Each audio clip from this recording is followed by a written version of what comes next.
გამარჯობათ პატივცემულ ტელემაყურებლებო, ეთერშია გადაცემა აგროთემი. დღეს ჩვენ ძალიან საინტერესო სტუმარი გვყავს. ჩვენ დღეს ვისაუბრებთ კოოპერაციაზე, ვისაუბრებთ სათემო კავშირის პარტნიორებზე.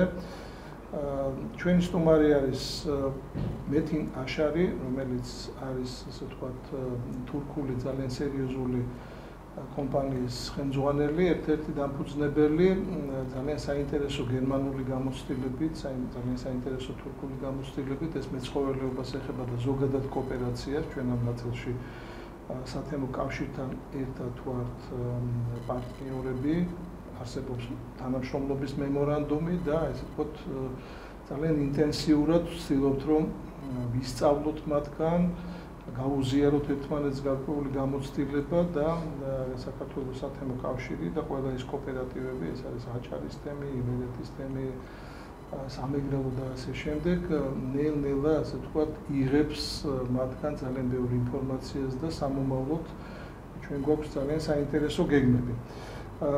ბატონი ტელმან მესხიძე დაგვეხმარება სტუმართან საუბარში და ვისაუბრებთ ალბათ გერმანულად ხო, გერმანული.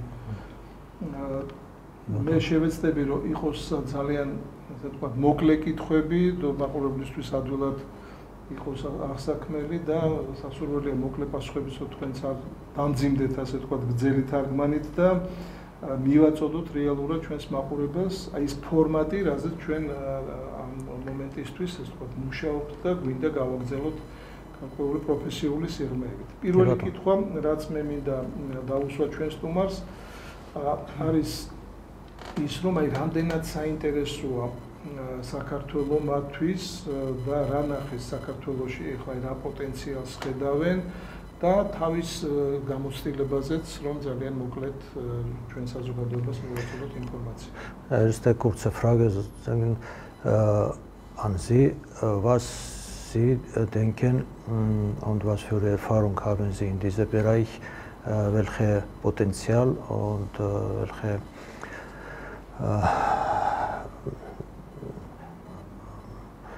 also zwischen Türkei und Georgien im Landwirtschaftsbereich gibt es welche Potenzial und was für Erfahrung wir Sie dafür haben? Was haben Sie gesehen in Georgien Positives in Landwirtschaftsrichtung?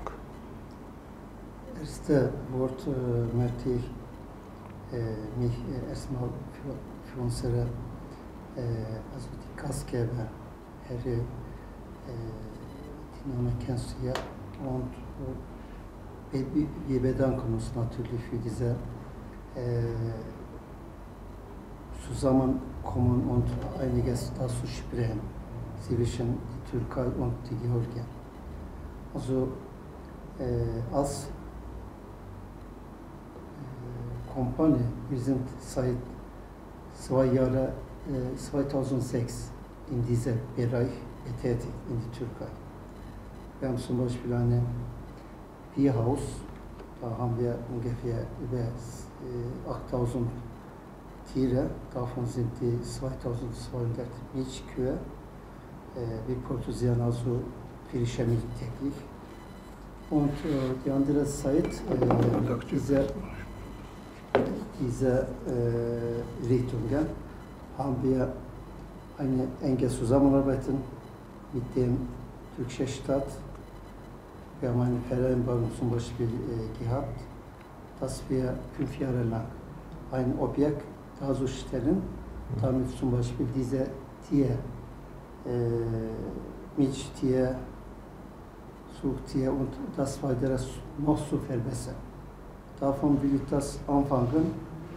Dort natürlich, wenn man Tier haben, zigtausende, da geht man natürlich in das Land, diese ganze Futterungen, also frische Futterungen, wir vorbereiten für uns selbst die Futter, wie man auch dazu, sagt man schon, auf dem Feld verschiedene, so wie Yonca, so wie andere Art, Mais und. Das ist unbedingt dabei sein sollen. Und über diese Potenzial muss ich mal sagen, wir sind seit über 4-5 Jahre hier in Georgien betätigt, über verschiedene Richtungen. Davon ist eins ist natürlich originale Art von den Tieren, damit unsere Farmen noch mehr Milch haben und noch mehr Milchproduktion machen können. Und darüber natürlich haben wir unsere Gedanken gemacht, wie das man am besten in das Land machen. Und dieses Land hat eine ganz große Potenzial. Über Agrar, du kannst ja gerne ein bisschen vorbereiten. Du weißt ja über unsere Ziele und wie das man unsere Farmer glücklich machen und wie das man davon profitieren. Also das Land, die Bauernleute und die Leute, die von zum Beispiel Milchprodukte, von Fleischfabriken, dies und das, die brauchen alle ihre, sagen wir mal, Bedarf und das Land hat, wie ich mich recherchiert habe, zum Beispiel, wir waren bei einer Milchfabriken, wir waren und wir haben die Leute besucht. Über diese Milchprodukte haben sie ganz große Probleme. Fast die 50% Milchprodukte, was man braucht, also von 100%. Georgien hat, glaube ich, ca. 50% seinen Bedarf darzustellen können, produzieren können. Das Rest muss man irgendwie Ausland kaufen oder diese Milchpulver davon einiges machen, also Produktion weiterzuführen können. Das gilt auch für die Fleischsachen so. Also das Land hat, nennt man sie, Georgien ist ein Land mit überwiegend wie die Türken, also wie die Türkei. Fleisch wird gegessen, so oft gegessen und das bedarf auch geringend, wie ich mich recherchiert habe. Bis dahin kannst du mal bitte übersetzen. როგორც ბატონი მეთინი ბრძანებს გამოცდილება სოფლის მეურნეობის სფეროში თურქეთში განსაკუთრებით აქვს მეცხოველეობის დარგში, რადგან თვითონ თავის პარტნიორებთან ერთად ფლობს ფერმას. ამჟამად ამ ფერმაში 8000 სულზე მეტი საქონელია, აქედან 2200 მეწველი, ანუ რძის მეწველი ძროხა, რომელიცაც ამარაგებს პირდაპირ სახელმწიფო შეისყიდის ამ რძეს. ამავდროულად ისინი აწარმოებენ საკვებს ცხოველებისთვის და თავიანთ მინდვრებზე მოყავთ ასევე ამ საკვებს წარმოებისთვის მცენარეები, როგორც არის იონჯა, სიმინდი და სხვა მცენარეები, საჭირო მცენარეები ამ ცხოველების კომპლექსურად, რაც არის ამ საკვებისთვის დასამზადებლად. ამავდროულად მან ისაუბრა საქართველოს შესახებ ამ მიმართულებით უკვე რამოდენიმე წელია სწავლობს ამ თემას, არის შესწავლის პროცესში საქართველოში. საქართველოს რა თქმა უნდა დიდი პოტენციალი აქვს, რომ ეს განვითარდეს ეს მიმართულება, თუმცა ამავდროულად არის დიდი მოთხოვნილებაც, ანუ არასაკმარისი რაოდენობის რძე და არასაკმარისი რაოდენობის თავისთავად ხორციც. ქართველებს და თურქებს ორივეს ერს ძალიანაც გვიყვარს რძის პროდუქტები და ასევე ხორცის პროდუქტები. რძის პროდუქტების შესახებ რომ ვთქვათ, იყო ერთ თუ ორ რძის მწარმოებელ საწარმოში და თავისთავად იქაც წარმოჩნდა ის, რაც ახლა სიტყვიერად თქვა, რომ არის საჭიროება რძის წარმოების უფრო რომ მოიმატოს ქვეყანაში, ანუ შესაბამისად ნატურალურ რძეზეა საუბარი. გავაგზავნებ კითხვას.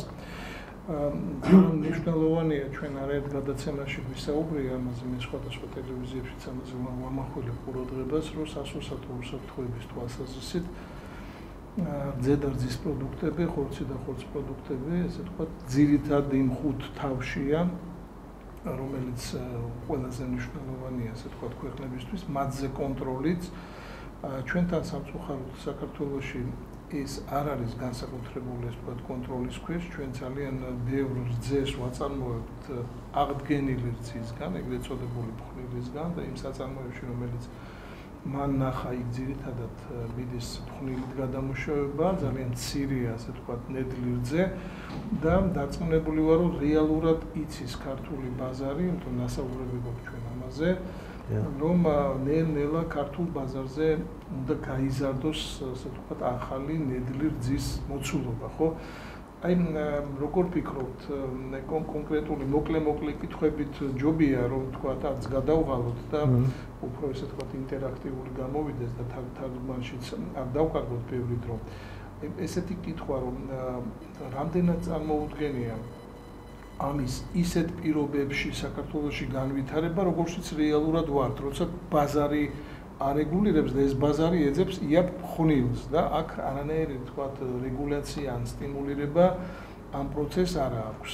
აი თურქეთში როგორ მუშაობს ეს ყველაფერი? თურქეთმაც რომ მიუშვას, როგორც ჩვენ გავალიბერალურეთ ეს პროცესი, იქაც ხო შეიძლება რომ გაიტენოს ასე თქვათ ფხვნილით და ასე შემდეგ და ამ ნედლს, აი როგორ არის ბალანსი დაჭერილი იქ და რამდენად აქტიურია თვითონ თურქეთის მთავრობა ამ ნაწილში? Also, Frage ist so, in Georgien, wie Sie gesagt haben, es gibt die Milchpulver und die Naturalmilch. Ja, ist nicht genug Naturalmilch. Aber das ist unkontrollierbar. Der Markt verlangt, dass die Hersteller suchen die billige Möglichkeit, also Milchpulver. Aber wie kann man das durch Staat kontrolliert oder im Vergleich, wie ist das in der Türkei? Wie reguliert das in der Türkei? Wenn das nicht regulierbar in der Türkei wäre, dann hätte dort auch durch Milchpulver oder andere Geschäftsrichtungen in diese Tier- und Fleisch- und Milchrichtung unkontrollierbar gewesen. Also, wie denken Sie, war dieser Unterschied und wie ist das in der Türkei das aufgestellt? Interesting in the German practice. Und auch wie ist das in Deutschland, weil Sie wissen das auch, wie das in Deutschland gibt. Ja.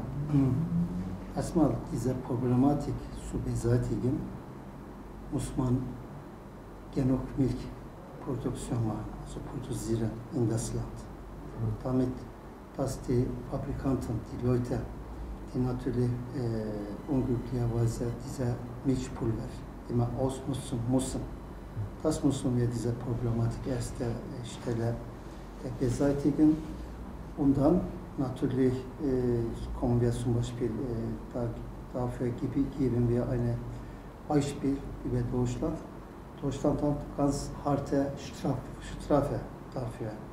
Die Leute, die Milchpulver in die Milchprodukte verfügbar machen oder bei sich immer halten oder irgendwelche andere Sachen, die gesetzlich nicht erlaubt ist. Da gibt es sehr harte Strafe. Das ist eine Seite. Die andere Seite müssen wir natürlich alles zu beseitigen. Stadt und private Firmen muss eine enge Zusammenarbeit machen. Das heißt, Milchpulver zu beseitigen, andererseits die Bauern, richtig, das ist ein ganz großes Problem, wieder zurückziehen auf dem Feld, die man nochmal anfangen können und mit dem Milch dazu erstellt werden sollen. Und dafür natürlich hat Türkei zum Beispiel ganz große Reformen gemacht. Also die Menschen wollen nicht mehr, also in das Dörfer wieder zurückkehren oder auf dem Feld und mit dem Tier zu tun haben. Ob das vielleicht Tiere sind, ob das Milchtiere sind, das ist egal. Das ist eine Problematik. Diese Problematik zu beseitigen wieder, man muss industrielle eine Planung haben, dass man Tier, sag mal schnell, wenn das über die Tier geht, diese Tiergeschichte, das muss eine industrielle, wie ich immer wiederhole, leider. Und davon kann man natürlich Milchproduktion darzustellen können.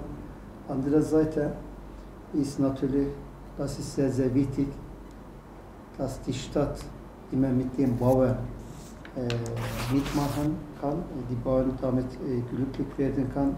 Die müssen wissen, wenn wir in diesen Bereich wieder zurückkehren oder das zu machen können, dass man Geld verdient. Also das muss man verdienen, das ist klar. Das ist immer das Ziel über alle Belange im Geschäft. Und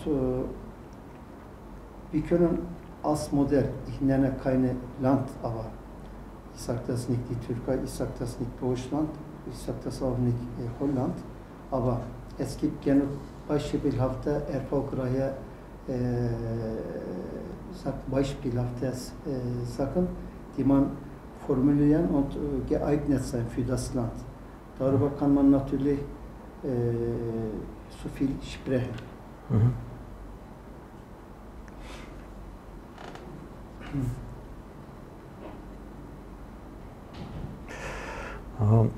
ბატონი მეთინი ამბობს ამ კითხვაზე ასეთი თავისი მოსაზრება აქვს პასუხად. ანუ ის რა წარმოებლები, რძის მწარმოებელი საქართველოში, რომლებიც მან უკვე მოინახულა, იქ და მათგან მოისმინა ასეთი რომ ისინი მოხარულები არ არიან რძის ფხვნილის გამოყენებით, იყენებენ, იმიტომ რომ არ არის საკმარისი ნედლი რძე ქვეყანაში და გამოსავალი პირველი ერთი ნაბიჯი გამოსავალი იმისისა, რომ რაც შეიძლება მეტი იყოს ისეთი ფერმა, რომელიც სადაც რძე, ნატურალური რძე იქნება და რაც მეტი იქნება, უკეთესი. იმიტომ რომ დაახლოებით 50% არასაკმარისი ნატურალური რძე არის ქვეყანაში თავისი გამოკითხვებით და გამოცდილებით, რაც ამ ხნის მანძილზე დააგროვა ქვეყანაში. მეორე საკითხი არის გერმანული მაგალითი. გერმანიაში მაგალითად აკრძალულია რძის ღვინის გამოყენება წარმოებაში და გამოყენებელი თავისთავად ძალიან მკაცრად ჯარიმდება. თურქეთში არის სახელმწიფო მხარდაჭერა და წახალისებულია, რომ რაც შეიძლება მწარმოებელმაც და ფერმერმაც ერთად იმუშაონ, მნიშვნელოვანი როლი შეასრულონ იმაში, რომ რაც შეიძლება მეტი იყოს ნატურალური რძის გამოყენება. ხვნილი შეზღუდული არ არის თუ შეგაც შეზღუდული? ის Türkei Milchpulver geeignet oder darf man dort? Ist nicht erlaubt. Also ist verboten. So viel ich weiß. მე ვიცი რომ ეს არის აკრძალული თურქეთში, არ გამოიყენება. და ნუ ჩემისი აზრით არის ის რომ ან ავიღოთ რომელიმე არ მინდა მაინც და მაინც რომელიმე ქვეყანა დავასახელო, შეიძლება საქართველოს ამოარჩიოს რომელიმე ერთი ან რამოდენიმე ქვეყანა, რომელიც კონკრეტულად საქართველოსთვის იქნება ის მოდელი გამოსაყენებელი და იმ მოდელზე აწყოს ეს მიმართულება, ну, როგორც მან თქვა, ინდუსტრიული მეცხოველობაში ინდუსტრიული გეგმების შემუშავება არის საჭირო. Ono ცალსახად ინდუსტრიულის გარეშე ჩვენ ძალიან გაგვიჭირდება, იმიტომ რომ იყო მოსინჯვა, იყო გარკვეული ცენტრების გაკეთება, წალკაში, ახალქალაქში, სადაც რძის შეგროვება ხდებოდა. გარკვეულწილად რაღაც დონეზე მუშაობს ეს ყველაფერი, მაგრამ ნუ ისეთი მოცულობით ვერა. ჩვენ ეხლა მინდა რომ გადავიდეთ იმ კოოპერაციის საკითხებზე. და მნიშვნელოვანია ჩვენთვის, რა თქმა უნდა, გასაგებია, ძალიან დიდი გამოცდილება აქვს მაგ ნაწილში ბატონ მეტინს და მნიშვნელოვანია მისი გამოცდილების გაზიარება. მართვის ნაწილში, სტიმულირების ნაწილში ჩვენ კიდევ ჩაუღრმავდებით ამ პროცესებს, რა ჭირდება იმისთვის, რომ ეს რეალობა რაც საქართველოშია, ეს შევცვალოთ, მაგრამ ჩვენთვის კიდევ ძალიან მნიშვნელოვანია იქ თანამშრომლობა, რასაც ქვია ეს სათემო კავშირი, თვითმმართველობა, სოფლის განვითარება. ჩვენ ახალი სტრატეგიით სოფლის მეურნეობის და სოფლის განვითარება გვაქვს. უკვე შემოსული არის როგორც დარგობრივი მომენტი, ისე ტერიტორიული, ლოკაციური მომენტი. ამიტომ ჩვენთვის ახლა უდიდესი მნიშვნელობა აქვს, რომ ჩვენ აი ისე ჩაუღრმავდეთ ამ საკითხებს და ამ პრობლემებს, რომ გავიდეთ სოფელ თემზე, სოფელ თემის განვითარებას და შესაბამისად ეს მეცხოველეობის იქნება თუ სხვა მიმართულებები, ასე ვთქვათ, მოვახერხოთ და განმოვითაროთ. აი ჩემი კითხვა რაშია, რომ რამდენად შესაძლებელია მისი დაკვირვებით ამ წლების განმავლობაში იგი სწავლობს საქართველოს და ქართულ რეალობას, რომ კოოპერაციის ისეთივე ფორმა გამოვიყენოთ ჩვენ, როგორც გერმანია და თურქეთის, ისინი გვაქვს ერთმანეთს ეს ორი ფორმა და აშკარად ჩაგვივარდა ჩვენ პირველი ეტაპი კოოპერაციის, ჩავთვალოთ რომ გაჩერებულია, მაგრამ აშკარად ითხოვს ახალ სწორ გადატვირთვას. აი როგორ მიაჩნია საქართველოს პირობებს უყურეს ბევრი გვაქვს ნასაუბრები, შესაძლებელია თუ არა თქვა თურქულ-გერმანული მოდელის განვითარება საქართველოში. Die Frage stellt so, nach deiner Erfahrung im kooperativen Bereich und hast du in Georgien schon viele recherchiert, Untersuchungen gemacht über diesen Bereich. Also kann man sagen, erster Schritt in diese Richtung Kooperativsystem zu aufbauen in Georgien ist hingefallen. Jetzt ist der zweite Versuch, das zu aufbauen und dann später modernisieren und ist in der Phase ein besseres Modell zu finden. Und natürlich, wir wissen, dass kennst du sehr gut wie türkische Modell, auch deutsche Modell sogar, auch türkische Modell ist früher aus deutschem Modell aufgebaut. Und was denkst du, wie kann man das bringen nach Deutschland, diese Modelle und aufbauen, voll oder teilweise? Also deine Meinung in bei diesem Thema. Okay. Erste Stelle, wir vorhin mit Koçabey gesprochen haben. Diese Kapazität und die Zusammenarbeit mit dem Bauern, Zusammenarbeit mit Bauern, eine Seite, andere Seite ist die Bauern, Stadtbauern und die andere Dreieckig Kooperativen. Die Kooperativen sind alle der wichtigste, lebenswichtigste Zucker, wo man über Agrar, über Tier oder über andere Richtungen gehen, ist sehr, sehr wichtig. Und natürlich, jeder Land hat seine eigene Kooperativen und Kooperativenkultur und Gesetze. Aber wie ich gesagt habe, ich habe ein oder andere sehr beispielhafte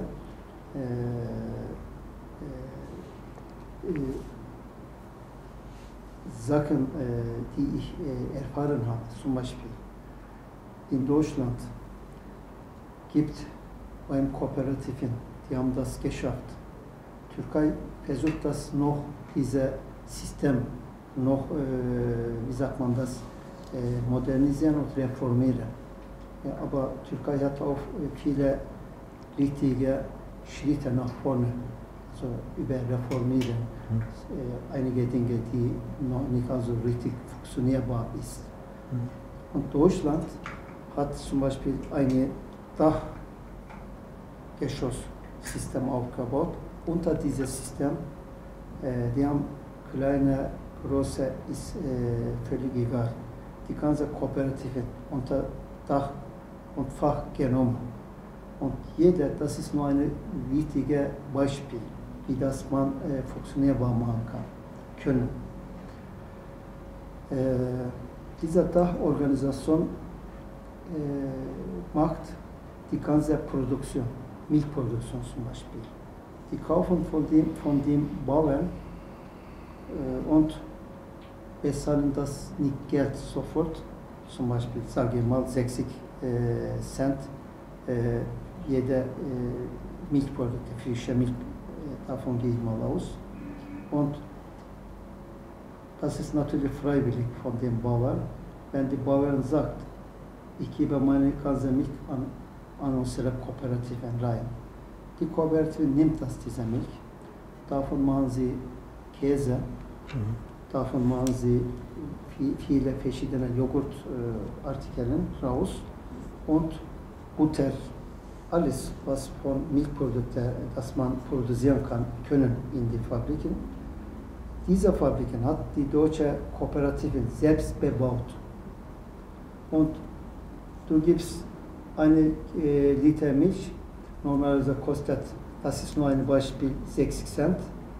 Aber die Bauern von dieser 1 Liter Milch verdient 3, 4, 5 Euro Durchschnitt.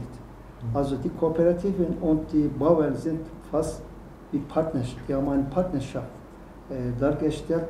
Das ist einer der wichtigsten Punkte, zum Erfolg zu kommen, über die Kooperativen. Wenn über die kooperativen System, das wir sprechen möchten, dafür brauchen wir ein paar Stunden Zeit. Vielleicht demnächst darüber können wir ganz gerne betonen und sprechen. Aber was das über die Türkei belangt geht, Türkei hat viele Sachen reformiert worden. Das ist wie in Deutschland. Das System ist wie ähnlich, aber diese funktionierbare Seite, Türkei hat zum Beispiel viele Dachgeschoss-Kooperativen. Zum Beispiel Tarım-Kredi-Kooperatifleri, TİGEM, davon kann man Tarex sagen und das weiteres. Und jedes System hat seine eigene Richtungen, seine eigenen Ziele. Und in Deutschland ist nicht so, dass wenn man vergleichen möchte, Deutschland ist unter dieser Milchkooperativen sind, DMK ist das, Deutsche Milchkonditorei. Unter dieser Dach wird das alles am besten gemacht. Und die Türkei natürlich auf dem sehr, sehr guten Weg über diese Richtungen. Wenn unser Land hier in Georgien betrifft, das muss nicht ein System wie deutsches System sein soll, das muss nicht auch ein System über die türkische Kooperativen sein soll. Wir müssen unser eigenes System hier bebauen, was für uns gut ist und machbar ist und verfügbar ist. Wir müssen, wie sagt man, unser System selbst bewahren, aber viele genug beispielhafte Länder gibt es für uns. Davon können wir auf ein oder andere Modelle zu sich nehmen. ანუ რაც შეეხება კოოპერატივების თემას თურქეთში, რა თქმა უნდა, იქ გერმანიიდან გერმანული მოდელი იყო გადატანილი, მაგრამ ერთ-ერთში ვერ იმუშავა იქაც და შემდეგ მოხდა ადგილობრივ სიტუაციაზე მორგება იმ მოდელის ბევრი რეფორმა განახორციელეს, მოდერნიზაცია და ეს პროცესი დღემდე გრძელდება. მუდმივად მიდის რეფორმა ამ მიმართულებით. მაგალითისთვის რო ავიღოთ ეს სისტემა მოქცეული არის კოოპერატივის სისტემა, რაღაც აი სახურავის პრინციპით არის. ამ სახურავის ქვეშ არის მოქცეული ყველა მსურველის საწარმო, ფერმერი და რა თქმა უნდა სახელმწიფოს მხარდაჭერით ხდება ეს ყველაფერი. პროდუქციის წარმოება მარტო რომელიმე ანუ ეს და აი ამ სისტემის ხარჯზე ხდება პროდუქციის წარმოება რაღაც ჯაჭვივით არის ფერმერი, შემდეგ საწარმო და თავისთავად სახელმწიფოს თავისი როლი ეკისრება ამ სისტემაში.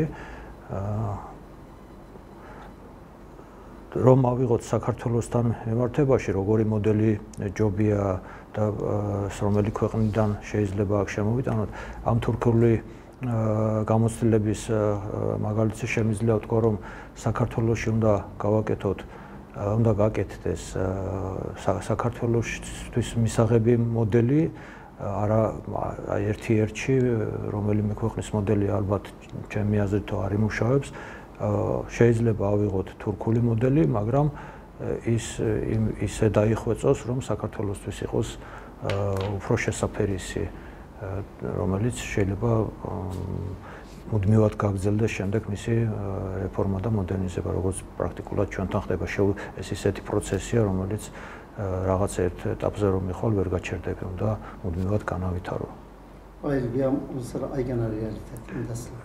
რეალობა ასეთია, როგორც თურქეთში ან სხვა ქვეყანაში, ისე არის საქართველოშიც რეალობა და იმ რეალობას უნდა რეალობიდან უნდა გამოხმაროთ. რა ბუნებრივი პირობებიც არის, რა მოცემულობაც არის ამის გარშემო. კი ბატონო, აი 2 წუთი მეც აზრი მინდა გამოთქვა და მე ბოლო კითხვაზე გადავალ. ნახეთ, აი ჩვენმა სტუმარმა დღეს გაშალა თემა, მოგვიყვა მოქმედებები გერმანიაში, მოგვიყვა გვაჩვენა თურქეთის მაგალითი. ხაზგასმულია ყველგან სახელმწიფოს პოლიტიკური ნება, ხაზგასმულია ყველგან სახელმწიფოს ფუნქცია. აქ იყო მასაუბრები ძესთან დაკავშირებით სახელმწიფო დაკვეთებზე, ხო? აქ იყო საუბარი, რომ საერთოდ აკრძალულია გერმანიაში და თურქეთშიც აღდგენილ რძეზე პროდუქტის წარმოება და ამის მიწოდება როგორც ზე ან არაჟანი ან ასე შემდეგ, ხო? რატო აკეთებენ ამას, ესე ვთქვათ, გამორჩეული დიდი ევროპული ქვეყნები, იმიტომ რომ ნუტრიციული მომენტები, კვების მომენტები ძალიან მნიშვნელოვანია ამ ქვეყნებში, განსაკუთრებულ რეგულაციებს ექვემდებარება, დერეგულაციები, რაღაც კრეატიული მომენტები შეიძლება დატოვო ბიზნესში ეს შესაძლებლობები, მაგრამ ის რაც ადამიანის ჯანმრთელობაზეა მიბმული, ის რაც ერის ჯანმრთელობაზეა მიბმული, აქ რაღაც ექსპერიმენტებს, იმას რასაც ჩვენ ვაკეთებთ ქვეყანაში, არავინ არ აკეთებს. ამიტომ ძალიან მნიშვნელოვანია ამ რეალური სურათის სწორედ დანახვა და ძალიან მნიშვნელოვანია, რომ ჩვენ გავყვეთ ამ პროცესებს და გადავიღოთ ის კარგი მაგალითები, რომელიც უკვე არსებობს მსოფლიოში, რომელიც არსებობს ჩვენ სამეზობლოში, ევროპულ წარმატებულ და განვითარებულ ქვეყანაში და ასე შემდეგ. მე მინდა ბოლოსკენ ესეთი კითხვა დავსვა, რომ აი ჩვენ მზად ვართ პარტნიორობისთვის, ჩვენ მზად ვართ ასე ვთქვათ მომავალი თანამშრომლობისთვის. ეს ყველაფერი პირველ რიგში გამოხატულია, ასე ვთქვათ, ინფორმაციის გაცვლით, ცოდნის გაცვლით, გარკვეული პრაქტიკული დახმარებით და ამავდროულად გარკვეული ინვესტიციებითაც, ხო? აი როგორ ფიქრობს ჩვენი მეგობარი, რომ რა არის, თქვათ, დღევანდელ ქართულ მოცემულობაში შესასრულებელი ისეთი, რაც მას პირადად და მის ჯგუფს, როგორც დაინტერესებულ ადამიანებს, მიცემს შესაძლებლობას, რომ თუნდაც ჩვენთან და სხვადასხვა კოოპერატივებთან და სხვადასხვა ჯგუფებთან პარტნიორობით აქ განახორციელონ ღირებული პროექტი. აი რა არის ის აუცილებელი მოცემულობა მისი გადმოსახედით? Also allgemein gesprochen über Kooperative in Georgien und Erfahrung von anderen Ländern wie Türkei und Deutschland und was siehst du, was ist gebraucht von der Realität heute wie kann man und was kann man übernehmen und wie kann man das organisieren. Deine Meinung und auch kann sein von deiner Arbeitsgruppe, die damit beschäftigt sind, weil das braucht Erfahrung, Austausch, Informationsaustausch, Ausbildung, Training und natürlich Investition, das alles zusammen. Und was denkst du, wie kann man das in Georgien richtig gut aufbauen auf egal welchem Modell und deine Schritte, wie kannst du in diese Thema Einfluss machen oder eigene Idee darstellen? Also theoretisch und praktisch zu sprechen ist ein bisschen anderes. Kann man vieles über diese Richtungen sprechen, über die Reformen,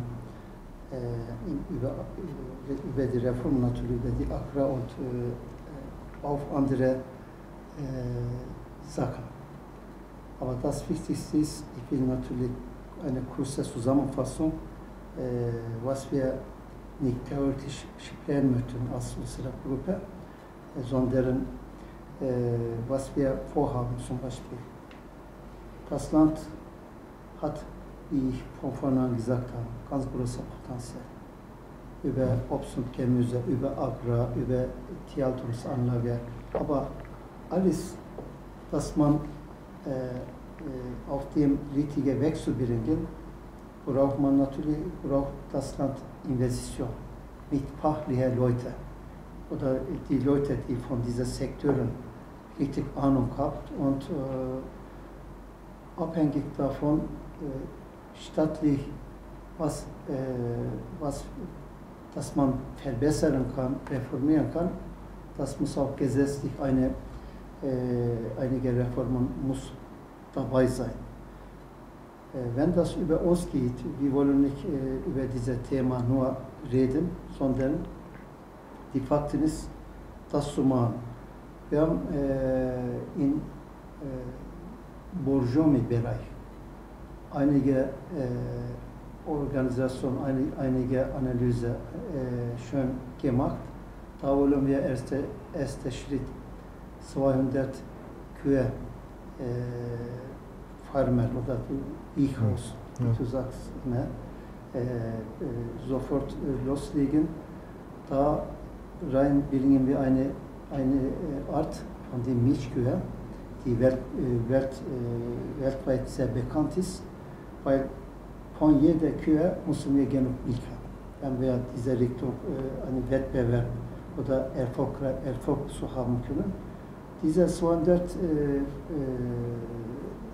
Bierhaus haben wir schon gemietet.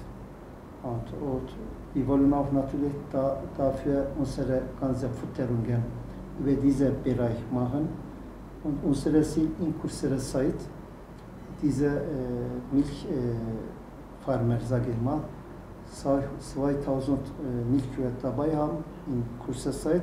In der Zukunft natürlich nach Bedarf, natürlich vielleicht 10.000, 15.000, eine mega Farmer ist unser Ziel. Aber dafür, wie gesagt, Futterungen, dafür braucht man, wo man Milch hat, diese Milch muss verarbeitet werden, nicht nur in das Land, unser Land. Ich fühle mich hier, ich sage das immer so oft, Georgien ist mein zweites Land. Das sage ich nur von meinem Herzen. Hat eine große Probleme mit Vermarktung nach Ausland, zum Beispiel Europäische Union. Und es gibt auch hinter unserem Land gibt es arabische Länder, die unbedingt Obst und Gemüse, Fleisch haben, Milchprodukte haben. Und das Bedarf ist sehr groß. Deshalb haben wir auch einige Ideen. Zum Beispiel, wir sind noch nicht so weit, aber aus einer ausländischen Firma, wir haben die sind eine der weltberühmtesten Firmen, Diese Firma wollen mit uns einige zusammen in das Land haben. Wir sind fast einig, noch nicht fertig, aber ich hoffe, dass die Gruppe auch zu uns kommen wird. Dann werden wir ein Modell für das Land haben, über Milchprodukte. Also Milchprodukte von Kuh geht direkt ins Fabrik, davon macht man zum Beispiel Milch, Joghurt, Butter, was weiß ich. Und Vermarktungsziel ist Europäische Union und arabische Länder zum Beispiel. Auch die Türkei braucht das so etwas. Darüber, wie gesagt, wir sind bereit für unser Land, was wir machen können, das zu machen. რაც შეეხება მიზნები რა თქმა უნდა და იდეები ამ კუთხით რა თქმა უნდა არის პირველი ის რომ ქართული კოოპერატივის განვითარებაში მინდა რაღაც წვლილი შევიტანო არის სხვადასხვა იდეები თურქული სპეციალისტების დახმარებით და ამ მიმართულებით ჩვენ შემდგომში უფრო შეგვიძლია უფრო დეტალურად ვისაუბროთ. რაც შეეხება ზოგადად სოფლის მეურნეობის განვითარებას და მასზე ამ კოოპერატივის მიბმას პირველი რაც საჭირო ალბათ ჩემი აზრითო არის რამოდენიმე საკანონმდებლო რეფორმა უნდა განხორციელდეს, რომ იყოს როგორც ფერმერისთვის, ასე მეწარმისთვის და ზოგადად გარემოსთვის მისაღები. შემდეგი მიმართულება მაგალითად კონკრეტიზაციაში რო ჩავიდეთ, მაქვს პირადად მე და ჩემს ჯგუფს ჩანაფიქრი სამცხე-ჯავახეთში ფერმა, როგორც თურქეთში მაქვს აი ესეთი თანამედროვე, მაგრამ იმის შედარებით დასაწყისისთვის შედარებით პატარა მოდელი დაახლოებით 200 სულ ზროხაზე, რომელიც თავისთავად ჯაჭურად იქნება არა მარტო ფერმა, არამედ რძის წარმოება, სათიბი საკვებ წარმოება და ასე შემდეგ, რომელიც იდეაში მომავალში 2000 სულამდე უნდა ავიდეს, ისე უნდა განვავითაროთ და შემდეგი რაოდენობა უკვე არის დამოკიდებული იმაზე, თუ იმ დროისთვის რა ვითარება იქნება, რამდენად საჭიროება იქნება, უფრო გაზრდა თუ ისევ იმ დონეზე დარჩენა. რაც შეეხება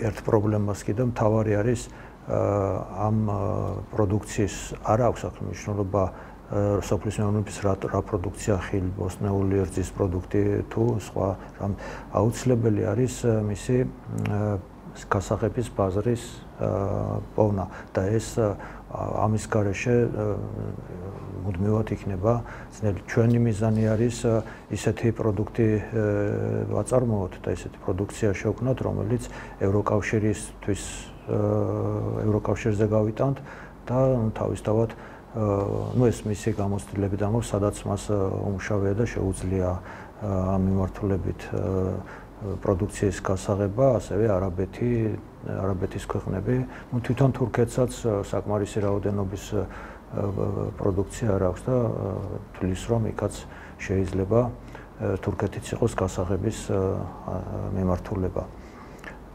აი ეს არის მთავარი წარმატების მთავარი გასაღები თავისი მოსაზრებით. კი ბატონო, ძალიან დიდი მადლობა. უბრალოდ ესეთ ფორმატში მაინც სამჯერ გადათარგმნა ძალიან რთულია, მაგრამ მე ვფიქრობ, რომ მაინც ძალიან მნიშვნელოვანი თემები გავაჟღერეთ. მე მაყურებლებისთვის მინდა კიდევ ერთხელ ხაზგასმით თქვა, რომ არ არსებობს სოფლიოში წარმატებული ქვეყანა სოფლის მეურნეობაში, რომელსაც არ აქვს სახელმწიფოს მხრიდან გამოკვეთილი მასტიმულირებელი პოლიტიკა, გამოკვეთილი ესე ვთქვათ წესები და ის აკრძალვები, რომლებიც ამ შემთხვევაში წაახალისებს საკუთარ წარმოებას, ეს ეხება თუნდაც ახლა რძის თემა რო ავიღოთ, ხო, აი გამოჩნდა აქ, რომ თუ სახელმწიფო თავის დროზე შეზღუდავს, აკრძალავს ამ ასე ვთქვათ აღდგენითი რძის გამოყენებას, ის სტიმულს მიცემს საკუთარ წარმოებას. ჩვენ რო საკუთარ წარმოებაში გვაქვს დიდი პოტენციალი, ეს ცალსახა, თუმცა აი შეჯიბრობითობა, როდესაც შენი ალტერნატივა არის იაფი ხვნილით, ასე ვთქვათ, წარმოებული რძე და აქ ნედლ რძეს გაცილებით მაღალი, ასე ვთქვათ, ხარჯები ჭირდება, ხო? ეს დროთა განმავლობაში არის ხოლმე იცით როგორი საუბარი, რომ აი ჩვენ რო ახლა ეს გავაჩეროთ, ჩვენ რო ეს ავგზავნოთ, იქ დეფიციტი იქნება, არა. ეს ყველაფერი სახელმწიფოს გონივრული პოლიტიკით, მისი თანმიმდევრული, ასე ვთქვათ, პოლიტიკით 2 წელიწადში, 3-ში თუ 5 წელიწადში თავისუფლად შეიძლება ამ მდგომარეობის ისე შეცვლა, როგორც თუნდაც ეგან ვისაუბრეთ გერმანიაზე ან თურქეთზე, ხო? ცალსახაა, რომ ყველა ქვეყანა აქეთ მიდის. ჩვენ დღეს ვერ ვახერხებთ იმას, რაღაც აი ჩიხში ვართ, ინერციით მიდის პროცესები, არ გვინდა გადაწყვეტილებები მივიღოთ და გადაწყვეტილებების გარეშე კიდევ ერთხელ ვწმუნდებით, ხო? მე დღეს აი ძალიან მიხარია, რომ ესეთი ტიპის საუბარი შედგა და ჩვენი სტუმარი ხაზგასმით აღნიშნავს აი იმ სახელმწიფოს, ასე ვთქვათ, მონაწილეობას და წახალისებას და მხარდაჭერას, ხო?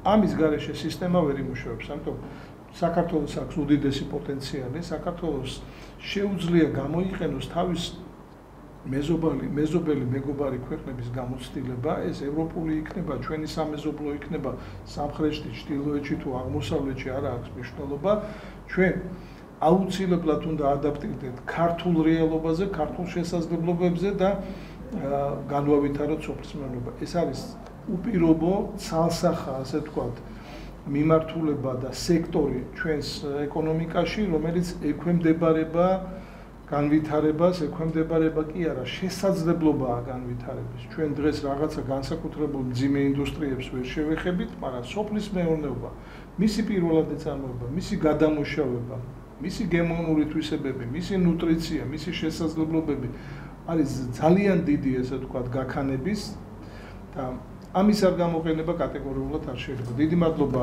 ჩვენ სტუმარს დღევანდელი საუბრისთვის და ჩვენ მომავალში საზოგადოებას გავაცნობთ, აი რა დონეზე იქნება ჩვენი, ესე ვთქვათ, პარტნიორობა, ჩვენი თანამშრომლობა და იმედს გამოვთქვა, რომ ეს გაგრძელდება და გადავა ნელ-ნელა იმ თუნდაც იმ პილოტ პროგრამაში, რომელიც ბატონმა მეთინმა დაასახელა აქ.